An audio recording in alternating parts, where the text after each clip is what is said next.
I'll take the opportunity to start the session, and from bottom of the heart, thanks to all the audience who are as of now. I know it's a tough time after lunch. You are half here, half somewhere else. So we'll start the session without wasting the time. We'll enjoy this 30, 40 minutes. Our session is basically the session 3, the cyber threat intelligence in BFSI and corporate security. One of the very untouched area where we are finding a lot of gaps which are still prevailing within the soil of India. So just to start with that, before I move to the first, you can say the first speaker or the first panelist, I just wanted to tell you, banking sector is one of the most critical and crucial, or you can say sensitive sectors, which has been always became a victim of the cyber threats and cyber attacks. You know, the first thing just wanted to tell you that in India, I'm giving you the figure of 2022. The total number of the cooperative banks, small, micro, and mini, and everything is 90,600 cooperative banks. 1,404 urban cooperative banks. And apart from that, you see, we are not able to create a kind of a robust ecosystem for protecting these banks. And majority from 2020 to 24, 25, you will see the majority of the attacks had been happened on the cooperative banks. Cosmos is one of the example which has happened in past. So just to give you a feeler, and then I'll modify from this. I'll not go thoroughly from this. So the first theme is basically the human element and the insider threat. That's a more common and you can say integral part of the element which is there.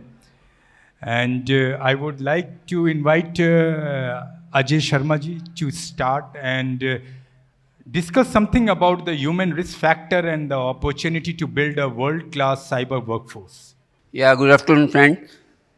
As I would like to highlight that App belongs to this BFSI sector, but even then, cyber threats are similar than we prevent in our cyber criminals with the cyber criminals and data related to any data center, any organization which is deal with any payment gateway or any financial institution. So the security features and provisions are same.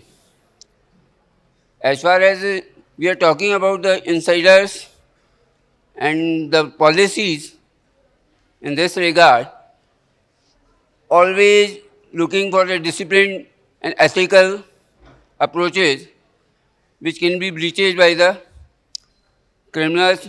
The criminals may be the borderless organizations, countries, and so long other professionals which are using this data for their professional use, gains, and all kind of malicious activities. So in this regard, I think an ethical approach should be taken by the common organizational support need to be established in a broader way. How we should describe that? As we are already formed a establishment in the Rajasthan, and really with so-called as for possible securities we can provide to the center, the Tier 4 level data center. But again, it's a everyday evolving issue which can be taken care by with all respect. I would like to give a tagline to that: the prevention is the only cure. So with this approach, we should move ahead, and what exactly technically how we can help it out. This is the, again a research and development issue, which is a regular activity and can be taken care of each and every day. Thank you. So I just, I mean, what I can just get a perception is basically, you're talking a little bit, we are talking about the supply chain and the risk factors. So in conclusions, what I can found out that while much focus has been on the banks, internal defenses, the third party ecosystem, whether it's a fintech or the partners or the vendors or the cloud vendors, the outsource agencies, so they, I mean, it's something which that needs to be make much more stronger. So they are the weakest link, which we basically from where the penetration and everything, the vulnerability starts. So those areas, those segments needs to be taken care while identifying all those things. And just on what I can understand is that on the first question, I've been national level BFSI supply chain assurance frameworks it's a need of an call. So that needs to be created. In that creation, the ecosystem can work more effectively. And to the panel, I just wanted to ask to the panel this particular question. Beyond defending against the threat, how can investing in the cyber security skills become a business advantages for Indian companies, creating a more resilient and trusted workforce for the world? That's a little bit something in holistic. So to the panel, anybody, if I think Ashutosh, you can take the question and give the answer for that. Yes, Nishikantji. In lay language, I believe our audience actually, they have had lunch and now they might be getting bored if you go too technical. So like, your first question, I'll say that inside a threat. Now each and everybody over here, everybody might be using GPay, Google Pay, right? So this directly affects you guys. The cyber security, whatever the topic we are discussing here related to banking, financial and insurance sector, BFSI. So it directly affects each and every client, each and every customer what we have. Related to first question, sir, inside a threat. For example, you have an account in bank and the particular manager of the bank is compromised, using some malicious application on his computer or on his mobile application. And that if it gets infiltrated into your system, the banking system, right now, whatever money you have in your bank, it is in digital format. Initially, we used to keep notes. How many people you keep physical money in your pocket? Like, I'll say that out of 100 people over here, 95% would be on digital and 5% will be, using Google Pay. So if suppose that particular virus, it is a small code which gets inserted into your computer, into the banking system. And if suppose your digital money goes zero, what you'll do? Where you'll go? That is the insider threat we need to take care of. Whoever are the, actually we call it as person of interest. In cybersecurity, if suppose there is a director of the bank or if suppose there is a manager or a senior personnel, related to some particular insurance company or particular banking company. So if he gets compromised, the complete banking software or the banking infrastructure gets compromised. To prevent that, now there are two parts. 95% people, they don't know they are hacked. The problem is that. So as sir said, prevention is better than cure. Unless and until we, our own self, get acquainted with what to do and what not to do, we are not safe at all. Initially, whatever the threats were that they were used to be physical threats. Now we have digital threats. After AI, if you'll say, in recent cases, if everybody would be reading newspapers, right? The cooperative banks, they are in India, they are sitting like ducks. If suppose people come from foreign people come in India, they sit, they infiltrate your Wi-Fi of that bank and they can have like money vanished from that bank. Recently there was Himachal Cooperative Bank, 38 crores were vanished. That was there. It was in newspaper. So these things are there. So coming back to the point what you said, related to resilience, whatever the cooperative sector or the the banking sector or the you can say the government sector. Like, if we work hand in hand, because government is giving you all kind of support related to directions, related to compliance. The CISOs are compulsory for each and every bank now. But instead of banks or the corporates or cooperative banks, corporates like they come we'll specify it for insurance sector, or the cooperative banks where, maximum states like 1,400 banks, I believe we have in India, those are classified as cooperative banks. Suppose instead of acting as just a compliance, government has asked some compliance to be done. And just on the paperwork they are doing, like, the CISO is appointed, VAPT, vulnerability assessment and penetration testing has been done of the system, and sleeping around for complete 1 year unless infiltration of the data is being done. Instead of that, proactive resilience, if we do it, intelligence, now each and every bank or each and every corporate requires an intelligence system. What intelligence require? You require information beforehand, right? It is called intelligence. We have military intelligence. Like that, we should have cybersecurity intelligence. So these cooperative sectors or cooperative sectors, they require, corporate sector, sorry. So corporate sector, they should be given feeds on daily basis. What kind of changes are happening in near future or in current situation, and then only the proactive prevention can be done. Thanks, Ashutosh. Just to summarize this thing what Ashutosh has told, the SEBI and the Reserve Bank of India has already come up with a mandate and a clear guideline that everybody, which sector is the bank, the entire in totality BFSI, they have to create and avail the services of the SOC or the next generation SOC. So means a gateway, a kind of an ecosystem which allows you to your traffic to enter, and then it allows to enter into the deeper part.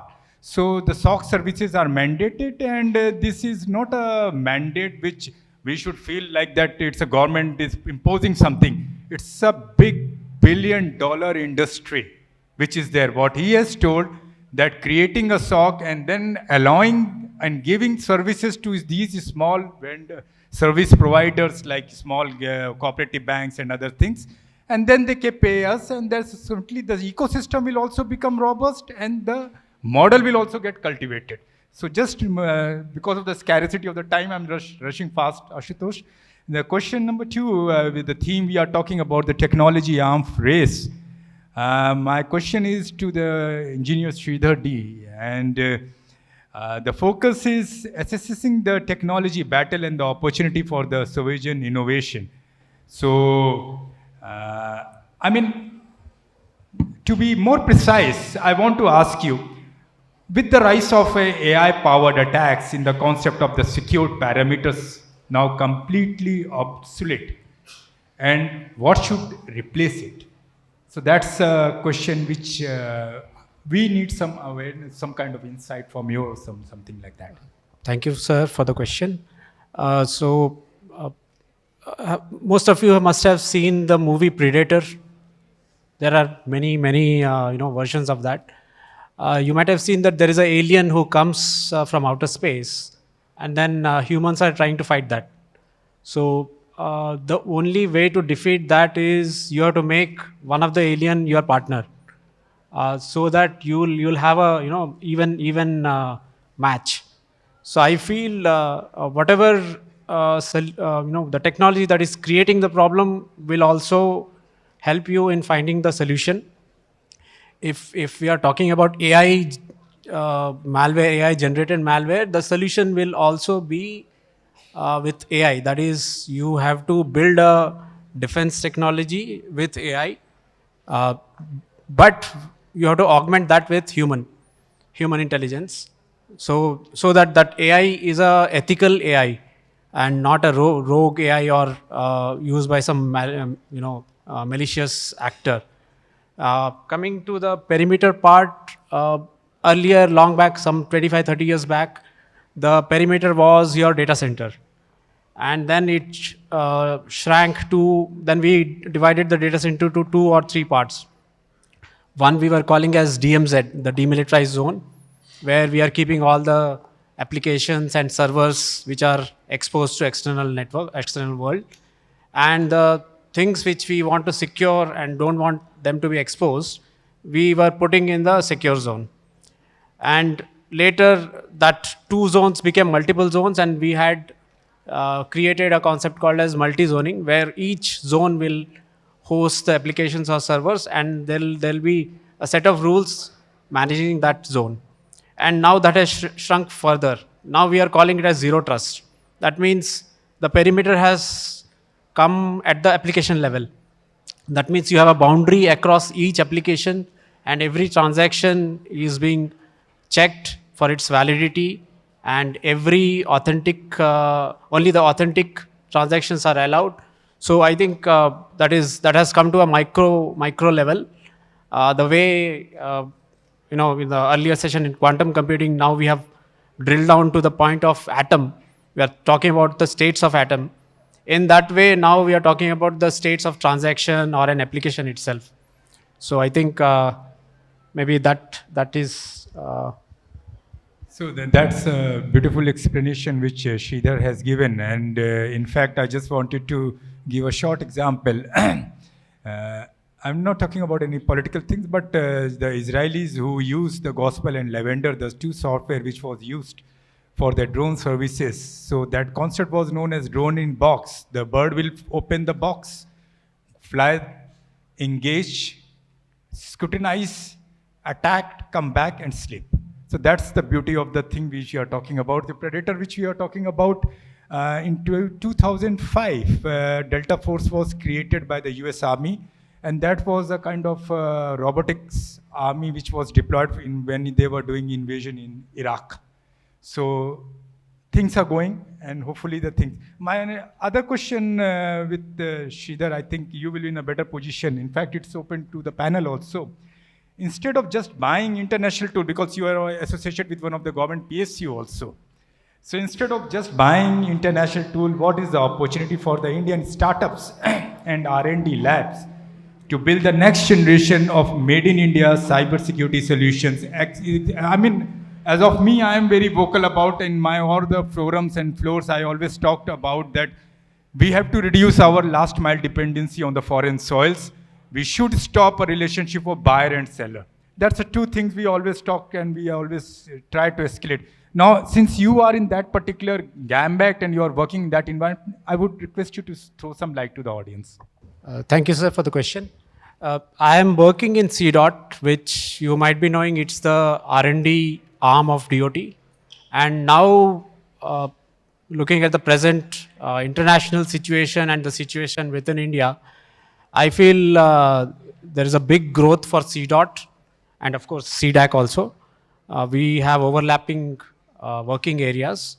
So we have many solutions being developed for telecom security in particular.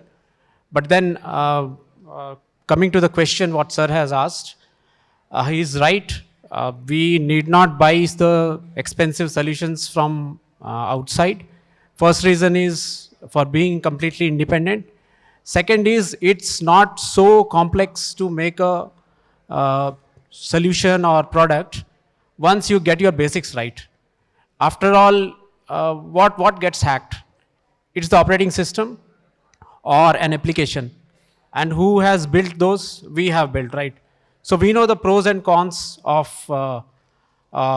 using an application or an operating system. We have to just dig deeper.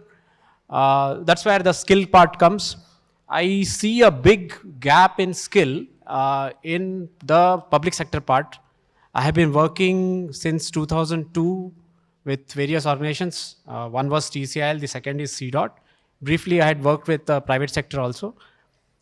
So what I feel is the skill gap. We have enormous regulations, frameworks, and technologies to use. But for the public sector part, we feel that, particularly I feel that there's a big gap in the skill part. The reason being, I think one reason is the salaries. You people being from IIT, you may be thinking of good salaries first. Obviously, that's your right to think so. But then the problem can only be solved by compensating that with a good package in the public sector also. So I think that gap has to be filled, the financial gap. Then we'll see more talent coming in the public sector. Second is the difficult processes which we face in public sector. Simple procurement will take 6 months. Any small product, right from say 50,000 rupees to say 50 crores. It'll just go into months and years for procurement. Maybe those things can be eased out in public sector in particular, but the discussion being in BFSI and corporate, I think they are better off in making faster decisions, and there the decisions are very quick. It's matter of days, and then it is procured and then done. It's on your hand. So I think maybe someone else can add to it. India right now, we have developed one software called Kavach. I believe CDAC has like role in that. Kavach is one of the best cyber protection software what we have developed. Another part, actually, if you'll see, the Indian antivirus called Quick Heal, which comes from Maharashtra. So it is very simple. In cybersecurity, we feel like as a third party, it is something difficult kind of thing, and how we can, you can save ourselves from those attacks and all. Simple as that. A code is written, as sir said. A code is written which should be work in some step-by-step things. But however, because of the attacks, like some you can say student who or the particular attacker who writes a code so that the streamlining of that particular software gets disturbed is called as an attack in lay language. So to avoid that, we again write a code so that that kind of thing is avoided. So that is called an antivirus. Simple as that. To avoid some other malicious code which corrupts our file or deletes our file or will changes the way it should work. To avoid that, a simple code is written where the change of code is avoided. It's called antivirus. And same thing like for Kavach. Kavach is used for trains, I believe. So whatever the software which are on trains, and in recently actually everybody might have read in newspaper to sabotage the technology built by Indian companies which are used in railway. So there were many kind of things going on. So for that purpose actually this software was you can say introduced by Government of India. So I believe as sir we should work upon that. The corporates which are there, instead of buying external softwares, we should have our indigenous softwares for making sure that our own code, what we are implementing, it is safe and sound. Example, if suppose right now in news, there are things happening called as, tariff is there now, those all things are happening. To avoid this, tomorrow if suppose, right now, if you'll see in recent sector, Zoho is implementing some indigenous platforms. So from Gmail, when tomorrow if suppose US sanctions that no emailing system to be given to India, what you'll do? Where is your data gone? So instead of relying on some external softwares or companies, we should have our own system developed. We have developed, but only thing is that the marketing is not done of those softwares. So that is the case. And those softwares are better than American softwares. If you'll go for Zoho, I'm not advertising some company, but however, the mailing system. Sir, there is nothing wrong in advertising. We should advertise. So if you'll see Zoho, the more features are there rather than in Gmail. So these things, unless and until our Gen Z, whoever is sitting over here, they download, it will not get that much, vision over there. As we are seeing Vision IS. So same thing actually, to give a proper vision to our own Indian companies or own Indian software, that is responsibility of our Gen Zs right now. So thank you, Ashutosh. So I'll just like to summarize like that. So we have the intelligence, we have the innovation, we have the entrepreneurial skills. Now we need to just hold hand together and work for the next generation technologies. And in fact, on the floor, I would like that the CDAC and CDOT, we should shake hand together. One is a skill development provider, another is a hardware providers. So they should work in tandem. So that's something it's good. And in fact, thanks to our Prime Minister Modi, that things are falling in line. And even if we are dependent on the foreign soils in some kind of a TOT, transfer of technologies, the mandates are very clear. You are most welcome to enter into the red carpet, but you have to come and start your entity here. You have to transfer the technology here, and you have to work shoulder to shoulder with the Indian entity. So we have to reduce the dependency, and things will, I think, will go in a better way. So theme 3, I'm just passing because of the scarcity of the time. The topic is the regulatory means. Yes.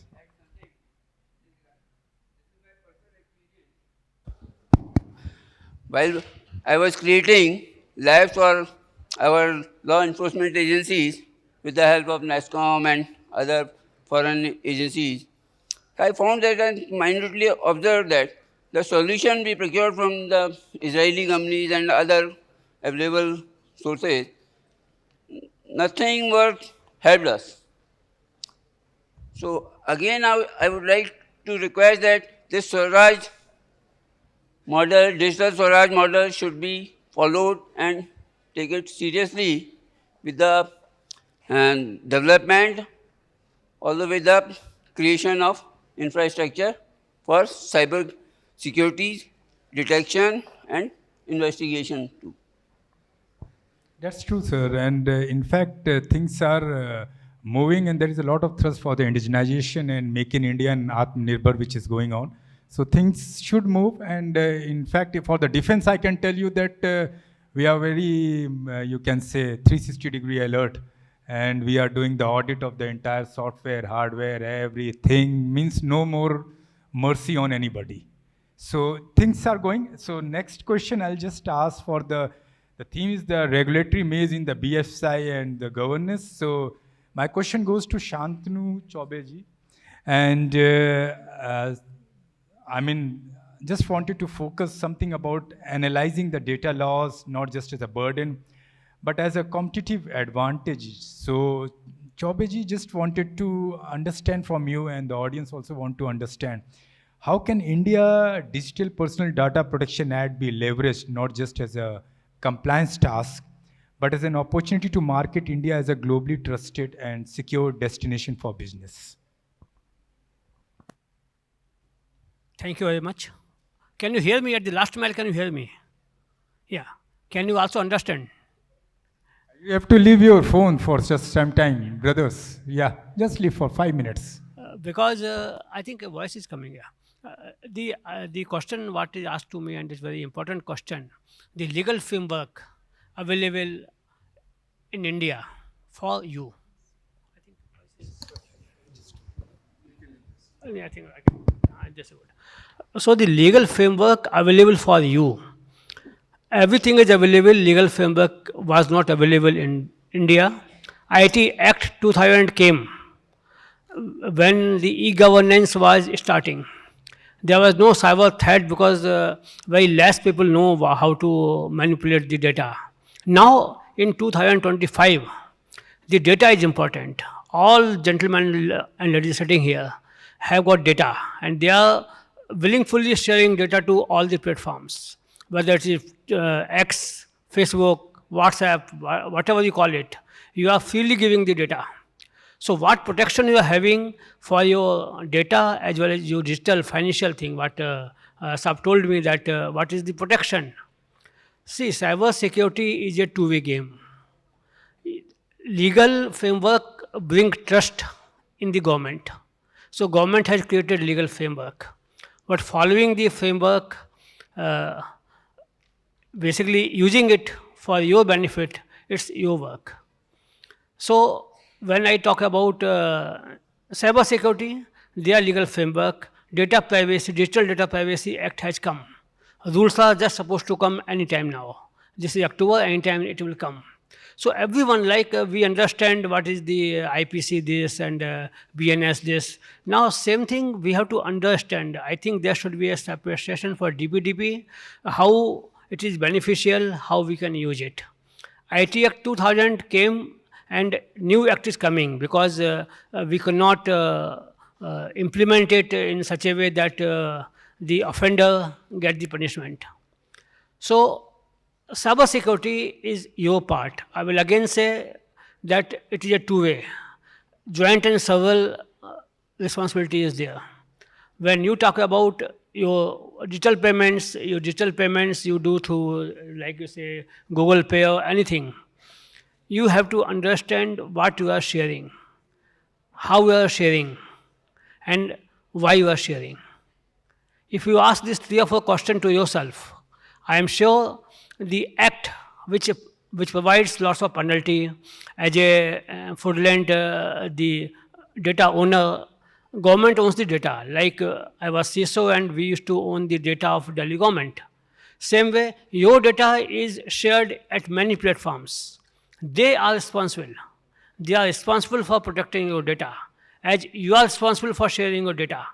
For example, I just share, because all young boys and girls are sitting here, that whenever you give your Aadhaar to somebody, your PAN card to somebody, write the purpose.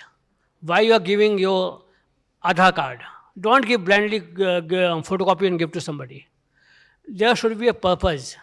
And as per the rules published by Aadhaar, just I'm going ahead with that, there should be a reason and for giving data. When this reason is over, the agency has to delete your data.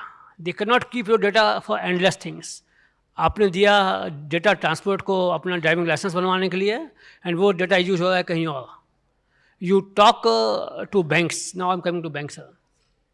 The bank has got your data, and very valuable data, your financial data. You have full right under DPDP that that data is used only for your purpose. What I say, my KYC is due, right? Bank told me, but I don't know how it happens.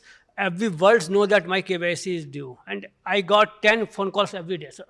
That boss, आपको KYC due है. So this kind of data leakage will be prevented in DPDP, and my request will be that you all go learn DPDP. At least उसके जो basic things हैं उसको आप जरूर पढ़िए, and that will be very useful to you. Don't share your data blindly with anybody. When I say anybody, means anybody. When you go for lunch or dinner, hotel wala takes your mobile number. Why you give the mobile number to them? So your every information will be used for social engineering to hack your accounts.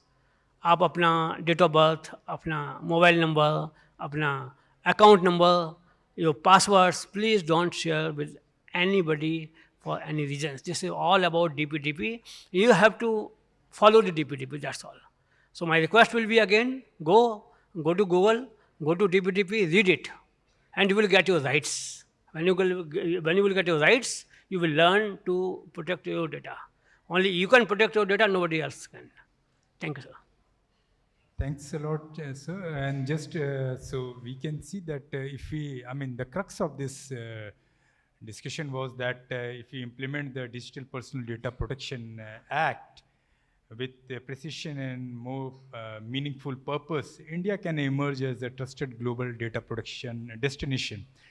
In fact, one thing is which is missing within the soil of India is that we don't have a dedicated cyber law. So that is missing. We have policies, we have strategies, we have data protection things.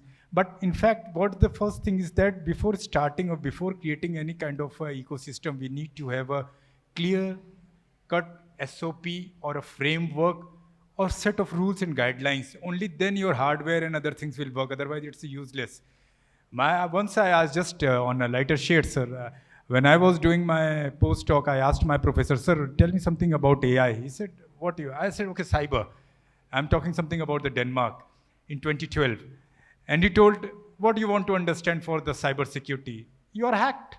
I said, sir, but I'm here. He said, you are hacked. And you don't, said, how you can justify? He said, 3 golden principles rules are there in the technologies when you're talking about the cyber. First, presume that your data is already gone.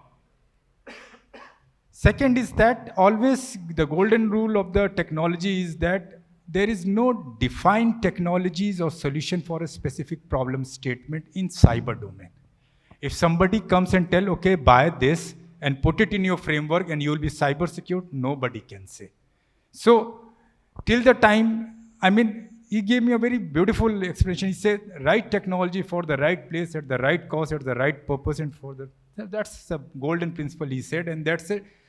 Presume that you are standing in a galaxy with a problem statement and all things are moving. So you have to pull, because not all the technology will serve the entire 360-degree for your problem statement. It has defined some limited journey for that. After that, that technology is null and void. There is no use of that technology.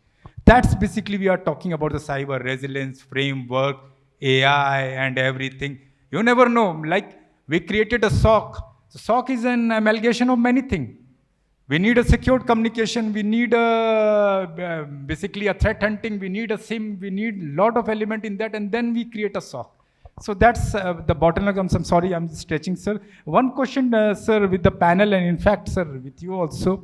I mean, is it a time for a radical simplification of the cyber regulation, or do we need even more specific rule for sector like finance and healthcare? In fact, I was asking the Bell people just a couple of days back, and they told that they have received a good order for the creating a SOC in the AIMS. And that I know. And second is the SEBI and RBI guidelines, which I have seen. But I want to understand from you, the panels, whoever wants, I want to have a better clarity to me and for the audience sitting here. In fact, please don't take this session light, because you are getting around 48,000 to 52,000 hits in one day, attacks. You know, whenever you are not knowing, you are hacked. So that's a golden rule. So try to throw some light, throw some attention and understand what the panel is trying to say. Sir. Sir, anybody else want to add? You can add also, supplement also.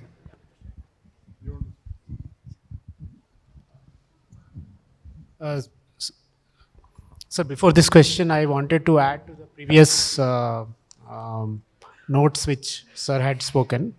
There is a saying, I'll repeat that, it will send chills down your spine. If it doesn't do that, then I think you should think of your awareness. If a product is free, then you are the product. So just think about that. And what sir has said is, don't just share everything. As on date, your mobile number has become more important than your Aadhaar number. I think we all agree to that. Changing your Aadhaar number may be possible, but think about changing your mobile number. I think it will be next to impossible. It is linked to so many things, and the way your pattern is being deduced, what you're using, and even they know which books you are buying, where you are visiting, everything. They can create a digital profile, a virtual Sridhar is there in the hacker's computer. We don't know how that will be used and at which point. So just wanted to add that note to what sir has said.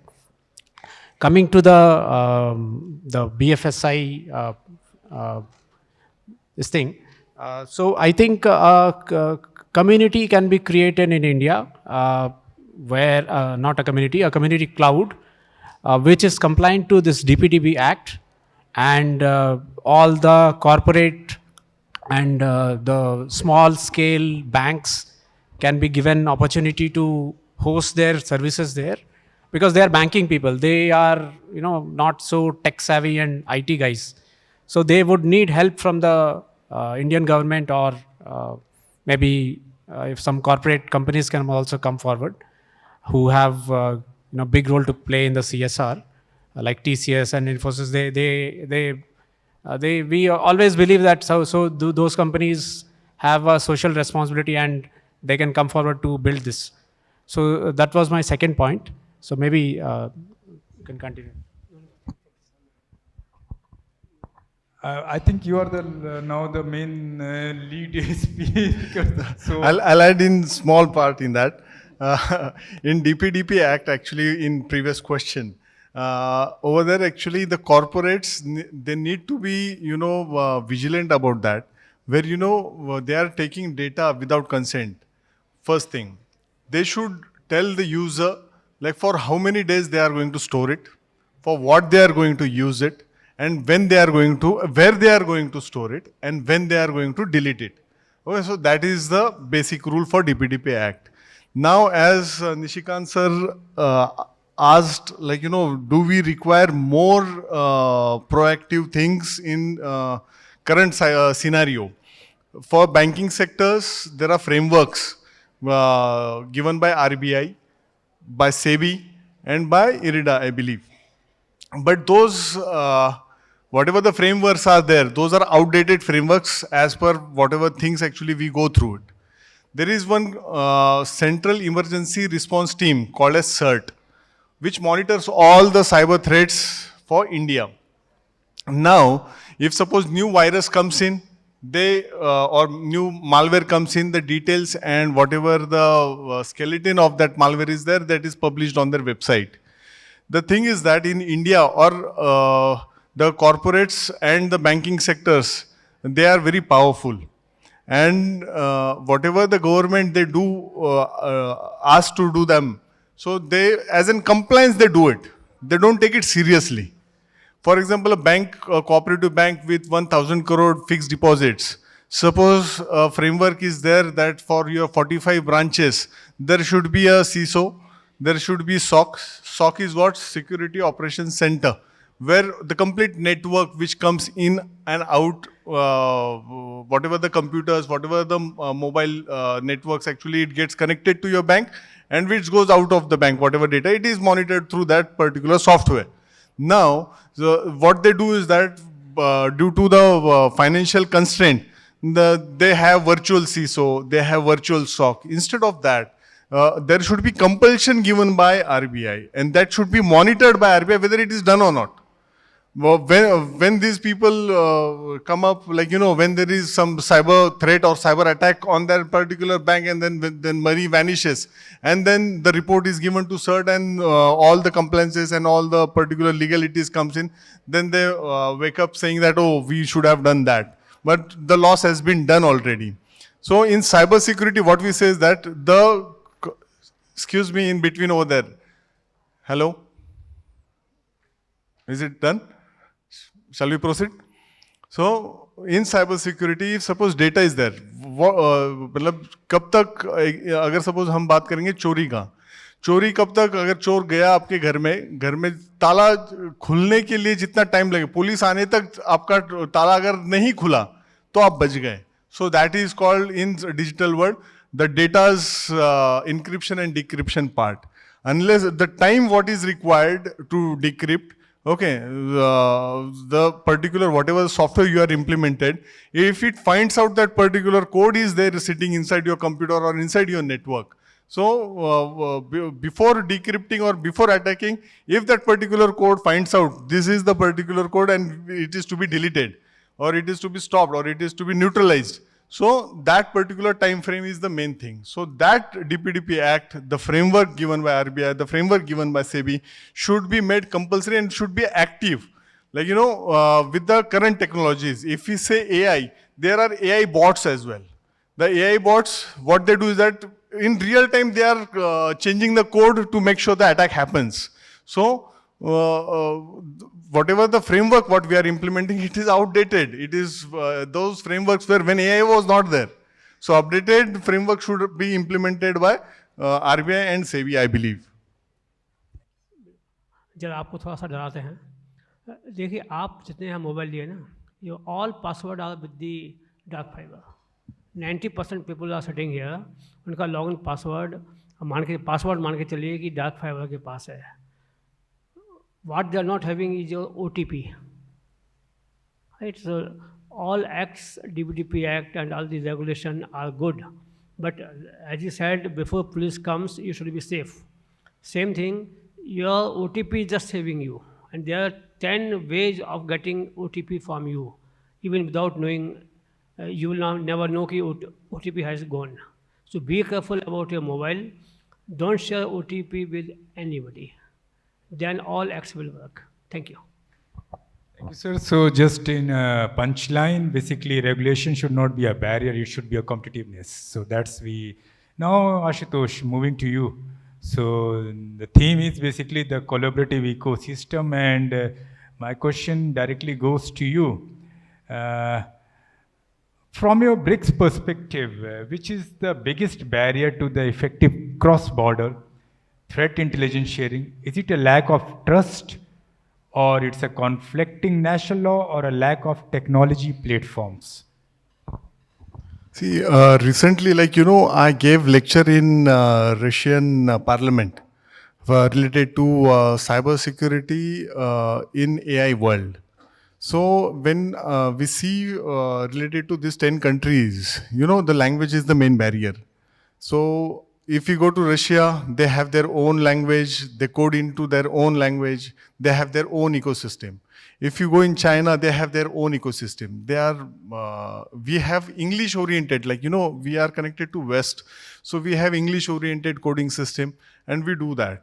So if you'll see Russia and China, the Western countries, they are bit, they take time to hack their system. But it is very easy to hack our system because, they have the language barrier with them and us is less with the Western countries and us. But with the BRICS countries, the main problem is your language. Another problem is with the ecosystem. And third part, when it comes to the nation part, the trust is the biggest barrier in that. If we start sharing our ways of coding, because Russia don't share with us the ways what they code. Even the Chinese, you cannot read them. It is very, difficult to translate their coding language to ours. If you'll see, they don't use WhatsApp. They have their own software. They don't use Google Map over there. If you go in China and if you start Google Map, the data is completely actually routed through government of China over there. Your data, in roaming, your data gets vanished. They have their own software. So the same thing is that, when you go for the IT related things, it becomes a problematic issue in the complete ecosystem. So as in second option to West, we should start collaborating with BRICS countries so that we have our robust economy. Right now, H1B visa, people are crying literally because, they had their future planned and now they are sitting in India. Why to, West complete our career just going to West? If you'll go, our India is better than West. I believe we have got more infrastructure, we have good infrastructure than West. Example, hospitals. In West, actually, you get appointment 1.5 months afterwards. And in India, you can directly walk into any hospital and get the appointment done. So this is the example. But as we are prone with the movies which are shown on HBO and Netflix, where each and every person is attracted towards West. Instead of that, if you concentrate on Eastern countries, they have good infrastructure like India. They have, soft corner to Indians, where if you learn their language, if you learn their ecosystem, we will have a good platform. There is huge market over there for Eastern countries in this all BRICS countries, I believe. Now more countries are trying to get into BRICS. So that is the crucial part. Our Gen Z, instead of concentrating on Western countries, they should start moving on to BRICS Plus and other countries. Ashutosh, and one more last question. That it looks like a little bit clumsy, but I just want to understand because it has been thrown to me. So I'm asking you.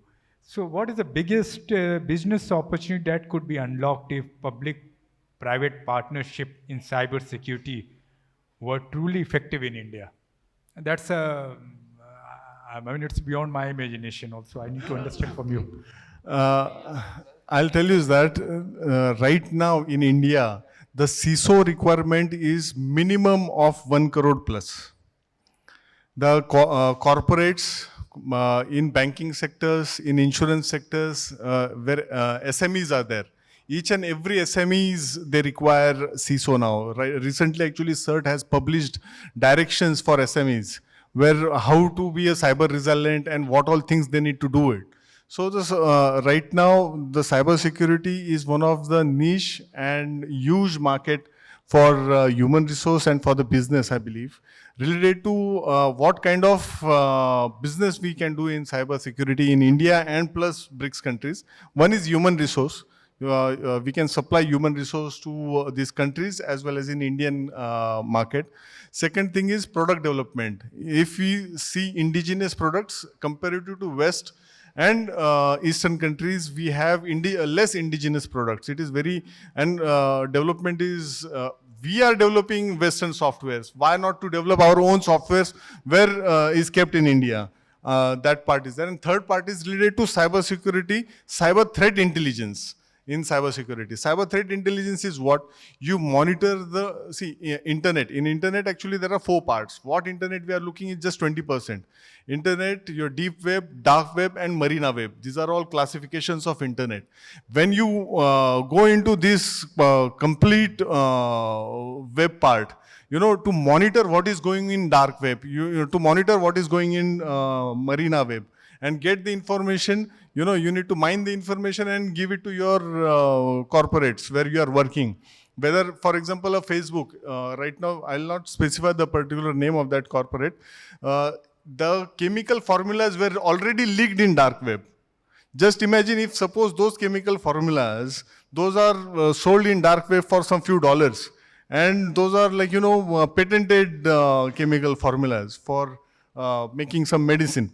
So just imagine what kind of loss that particular company should face. So if suppose in cyber threat intelligence, the CISO or the particular executive who is hired by those corporates, they can monitor this web and they can give their information exactly what is there. For example, your password of, there was one recent example where a mail was come up saying from CEO saying that transfer 25 crore to this account, right?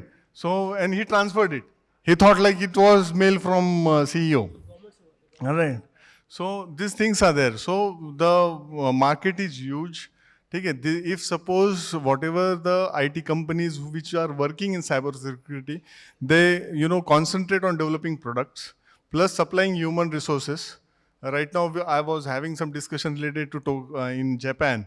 Japan is requiring a lot many people working to develop products in cybersecurity. So those things are there. So business is huge, I believe.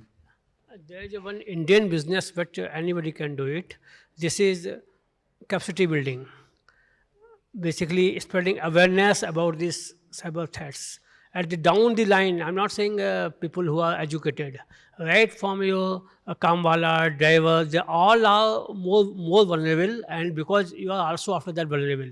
So if you can have a business where you can have capacity building of all segment of the society, where the awareness about the legal rights, the awareness about the cyber threats, how to prevent it, what to do, what not to do.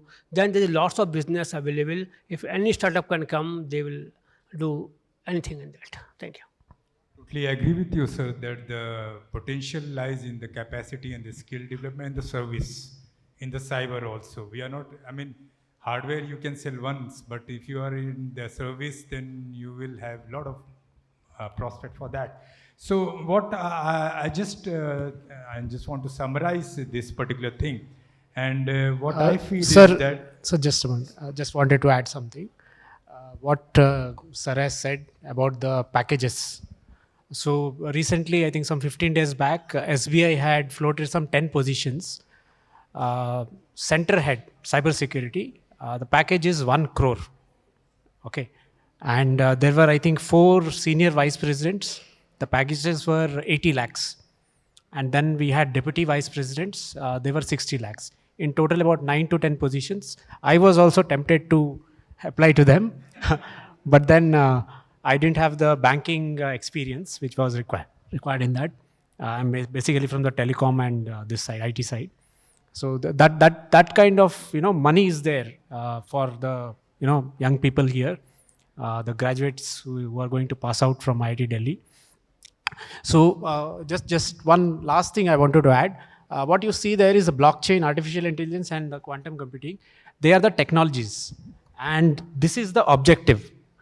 We have to achieve this using these technologies. So these will be used maybe now, maybe in future, but that is the objective which we require to achieve using these. So I think that thought just came to my mind seeing this list. So wanted to share that. Thanks. Thank you. Now, just before closing, just wanted to tell you, so what we have analyzed and what we can guess, what Sridhar has told, they are the core elements or the core pillars. Basically, when they are integrated only, then you can create a robust ecosystem which will be there. I can buy a lot of things, but only I can create a SOC, but if there is no secured communication methodology, nothing will happen. So what basically is the current efforts, basically, I'm just concentrating on the BFSI. So current efforts often stop meeting RBI or certain compliance checklist. Most financial institutions are still not stress testing the cyber recovery. These gaps had been identified. And what is missing is basically the regular cyber stress test, sector-wide incident simulation exercises. I'm talking about the BFSI prerogative only, just focus on that. And quantified cyber risk matrix that integrate with the business continuity plan. So these are some of the areas where still a lot of gaps are there in the BFSI and where we need to work together. So in the closing or the takeaway is basically cyber security is not longer the cost of doing business, it's the currency of the global trust. Let us choose it, design, secure, strategy. That's literature, nothing to read about that. One thing, before I close, a small joke. I'm working very closely on these chat GPTs and all these kind of search engines which are there with the APIs. A girl met me and he said, sir, I had applied for a job and I gave a command to the chat GPT, not pertaining to this, just for everybody, good humor. And he said, hey, chat GPT, I'm applying for the post of vice president for this particular segment. Can you give me the questions which can be asked with an answer? And within fractions of seconds, 7 questions with answer was there. In fact, she went, this was yesterday, she was having a coffee with me. She's working in one of the 4 think tanks. And then she said, sir, I gave my interview. And sir, magically what happened, you know? I said, what happened? You got selected. Sir, selection is the other thing. The 4 questions which I asked, this question was with him only. And he asked the 4 questions to me only. So she said, sir, he must also be given a command to the chat GPT, give me 4 questions which I should ask the student for this. And this is how the thing works. So have mercy on chat GPT, stop using it. Use this. I have lost my brain. I'm feeling that where I was small, I was reading 10 books, compiling notes and everything. But I'm getting immune to that. And he's playing with us. So just humor, nothing more than that. Thanks a lot for all of you. And ma'am, over to you, so we can leave. Just a minute. I Just a minute. don't think, but I'm very Like sure. just a minute. I just want to close with the tagline that when you are using cybersecurity, you are talking about the cybersecurity, be analytical, be with the investigative mind, and always follow the rule, old traffic light rule, stop, look, and go.